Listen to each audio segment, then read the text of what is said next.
ಜಿಲ್ಲಾ ಧುರೀಣರಾಗಿ ಮಾಧ್ಯಮ ಮಿತ್ರರಿಗೆ ಎಲ್ಲರಿಗೂ ಕೂಡ ನನ್ನ ನಮಸ್ಕಾರಗಳು. ಇವತ್ತು ಹಿರಿಯೂರು ತಾಲೂಕಿನಲ್ಲಿ ಮರು ಚುನಾವಣೆ ಉಪಚುನಾವಣೆ ಬಂದಿದೆ.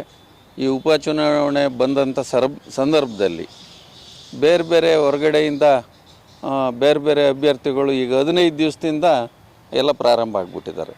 ಇದುವರೆಗೂ ಇಲ್ಲದೆ ಇರೋಂಥ ಅಭ್ಯರ್ಥಿಗಳೆಲ್ಲ ಈಗ ಹುಟ್ಕೊಂಡ್ಬಿಟ್ಟಿದ್ದಾರೆ.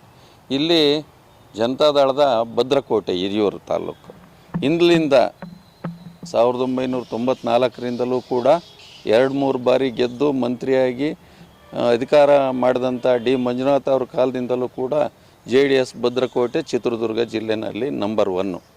ಎರಡನೇದಾಗಿ ಚಳ್ಳಕೆರೆನೂ ಕೂಡ ಇವತ್ತು ಮೈತ್ರಿ ಧರ್ಮ ಪಾಲಿಸಬೇಕು ಅನ್ನೋಂಥ ದೃಷ್ಟಿಯಿಂದ ಬೇರೆ ಬೇರೆ ಹೊರಗಡೆಯಿಂದ ಯಾರ್ಯಾರೋ ಬಂದು ನಾನು ಅಭ್ಯರ್ಥಿ ಅಂತ ಹೇಳಿ ಇಲ್ಲಿ ಸಾಕಷ್ಟು ಗೊಂದಲಗಳನ್ನ ಮಾಡ್ತಾವ್ರೆ. ನಾನು ವರಿಷ್ಠರಲ್ಲಿ ಮತ್ತು ಮಹಾಜನತೆಯಲ್ಲಿ ನಾನು ಬೇಡ್ಕೊಳ್ಳೋದು ಮನವಿ ಮಾಡ್ಕೊಳ್ಳೋದು ಇಷ್ಟೇ, ಇಲ್ಲಿ ಸ್ಥಳೀಯರಿಗೆ ಅವಕಾಶ ಕೊಡ್ರಿ.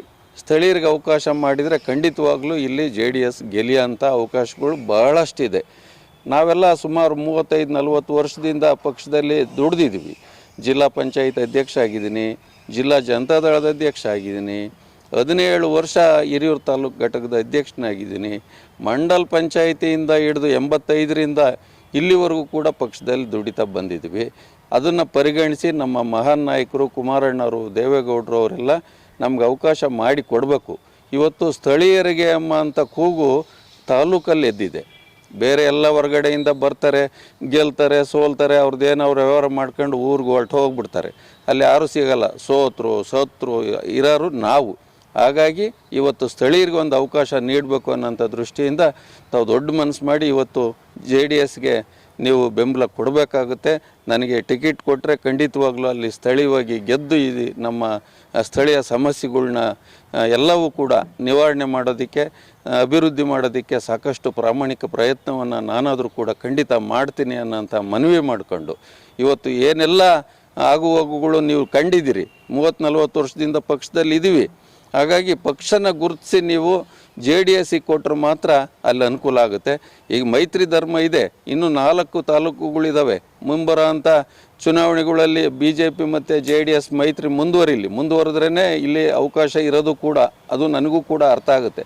ಯಾರು ಎಲ್ಲಿ ಗೆಲ್ಲಿಯೋಕ್ಕೆ ಅವಕಾಶ ಐತೋ ಅವರಿಗೆ ಕೊಟ್ಟರೆ ಖಂಡಿತ ಗೆಲ್ಲಿಯೋಕ್ಕೆ ಅವಕಾಶ ಆಗುತ್ತೆ.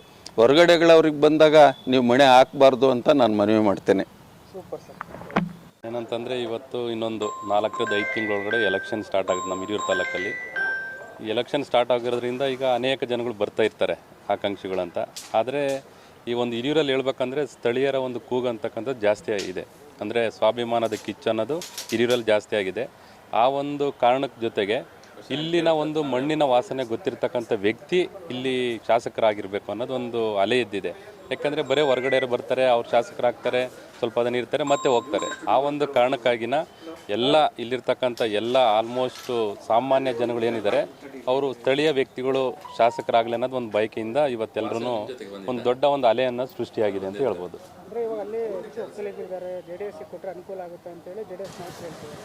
ಅಣ್ಣ ಈಗ ಅಲ್ಲಿ ಏನಂತಂದರೆ ಒಕ್ಕಲಿಗ ಸಮಾಜ ಇದೆ, ಗೊಲ್ಲ ಸಮಾಜ ಇದೆ, SC ಇದೆ, OBC ಇದೆ, ಎಲ್ಲ ಸಮಾಜದವರು ಇದ್ದಾರೆ. ಆದರೆ ಈಗ ನಾವು ನಮ್ಮ ಪಾರ್ಟಿಯಿಂದ ಟಿಕೆಟ್ ಕೊಡ್ಬೇಕಂತ ನಾವು ಕೇಳ್ಕೊಳ್ತೀವಿ. ಆದರೆ ಇವತ್ತು JDS ಮತ್ತು BJP ಎರಡೂ NDA ಮೈತ್ರಿ ಇರೋದ್ರಿಂದ ಯಾರಿಗೆ ಕೊಡಲಿ, ಸ್ಥಳೀಯದಲ್ಲಿ ಯಾರಿಗೆ ಟಿಕೆಟ್ ಕೊಟ್ಟರು JDSಗನ್ನು ಕೊಡಲಿ, BJPಗನ್ನು ಕೊಡಲಿ, ನಮ್ಮ ಅಜೆಂಡಾ BJP ಕೊಡಲಿ ಅನ್ನೋದು ಇದ್ದೇ ಇರುತ್ತೆ. ನಾವೊಬ್ಬ ಪಾರ್ಟಿ ಅಧ್ಯಕ್ಷರಾಗಿರುತ್ತೆ. ಆದರೆ BJP ಇವಾಗ ಮೇಲ್ಮಟ್ಟದಲ್ಲಿ ಈಗ ರಾಜ್ಯ ನಾಯಕರಿದ್ದಾರೆ, ಜಿಲ್ಲಾ ನಾಯಕರಿದ್ದಾರೆ, ರಾಷ್ಟ್ರೀಯ ನಾಯಕರಿದ್ದಾರೆ, ಇವರೆಲ್ಲರೂ ಸೇರ್ಕೊಂಡು ಏನು ತೀರ್ಮಾನ ಮಾಡ್ತಾರೋ ಅದಕ್ಕೆ ನಾನು ಒಬ್ಬ ಅಧ್ಯಕ್ಷನಾಗಿ ನಾನು ಬದ್ಧ ಇರಬೇಕಾಗುತ್ತೆ. ಅಣ್ಣ ಅದು ಪಕ್ಷ ತೀರ್ಮಾನ. ಪಕ್ಷ ಏನಾದರೂ ಒಂದು ಅವಕಾಶ ಏನಾದರೂ ಮಾಡಿಕೊಟ್ರೆ ಖಂಡಿತ ನಾನು ಪಕ್ಷ ತೀರ್ಮಾನಂತೆ ನಾನು ರೆಡಿ ಇದ್ದೀನಿ. ಆದರೆ ಪಕ್ಷನೇ ನಮಗೆ ಅಂತಿಮ ತೀರ್ಮಾನ. ಪಕ್ಷ ಹೈಕಮಾಂಡ್ ಏನು ಹೇಳುತ್ತಾ ಅದಕ್ಕೆ ನಾವೆಲ್ಲರೂ ಸಹ ಬದ್ಧವಾಗಿರ್ಬೇಕು. ಆದರೆ ಸ್ಥಳೀಯ ಅಂತಕ್ಕಂಥದ್ದು ಕೊಡಲಿ ಅನ್ನೋದು ನನ್ನೊಂದು ವೈಯಕ್ತಿಕ ಅಭಿಪ್ರಾಯ. ಆದರೆ end of the day party ಏನು ನಿರ್ಧಾರ ಮಾಡುತ್ತೋ, ಹೈಕಮಾಂಡ್ ಏನು ನಿರ್ಧಾರ ಮಾಡುತ್ತೋ ಅದಕ್ಕೆ ನಾವು ಯಾವತ್ತಿಗೂ ಸಹ ಬದ್ಧವಾಗಿರ್ತೀವಿ. ಈ ಸರಿ ಖಂಡಿತ NDA ಅಭ್ಯರ್ಥಿ ಹಿರಿಯೂರಲ್ಲಿ 100ಕ್ಕೆ 100 ಗೆದ್ದೇ ಗೆಲ್ಲಿತಾರೆ. ಅದರಲ್ಲಿ ಎರಡನೇ ಮಾತಿಲ್ಲ. ವಿರೋಧಿ ಅಲೆ ಅನ್ನಕ್ಕಂಥದ್ದು ಕಾಂಗ್ರೆಸ್ಸಲ್ಲಿ ಸ್ಟಾರ್ಟ್ ಆಗಿದೆ. ಹಾಗಾಗಿನ ಖಂಡಿತ 100ಕ್ಕೆ 100% ಹಿರಿಯೂರಲ್ಲಿ ಒಂದು ಇತಿಹಾಸ ಸೃಷ್ಟಿಯಾಗುತ್ತೆ. ಇಲ್ಲಿ NDA ಅಭ್ಯರ್ಥಿ ಅಂತಕ್ಕಂಥದ್ದು ಖಂಡಿತ ದೊಡ್ಡ ಮಟ್ಟದಲ್ಲಿ ಗೆಲ್ಲುವಂತಕ್ಕಂಥ ಸಾಧಿಸ್ತಾರನ್ನ ನಾನು ಈ ಮೂಲಕ ಹೇಳಕ್ಕೆ ಬಯಸ್ತೀನಿ ಅಣ್ಣ.